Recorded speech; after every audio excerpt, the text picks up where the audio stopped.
আসসালামু আলাইকুম রহমতুল্লাহ প্রিয় দর্শক, এখন প্রায় শীতের সময় শেষের দিকে, গরমকাল চলে আসতেছে। তো আমরা দেখেন, এই গরমকালের জন্য অলরেডি দেখেন আমরা লাউয়ের মাথা তৈরি করে আসলে আমরা লাউ গাছ তৈরি করেছি।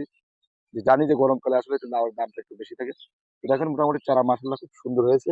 1 বিঘা জমিতে আমরা লাউ চাষ করব। তা দেখেন, আমরা সিম্পল একটা বাঁধ দিয়েছি।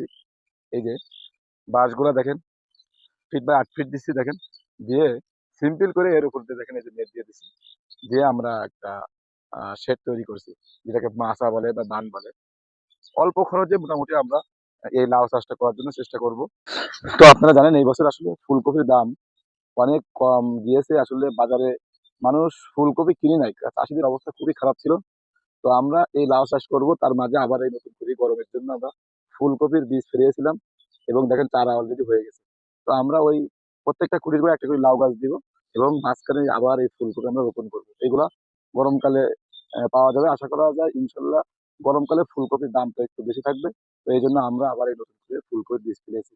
তো আপনারা এইভাবে চাষ করতে পারেন, এবং একটা চাষ করলে অনেক সময় লস হওয়ার সম্ভাবনা বেশি থাকে।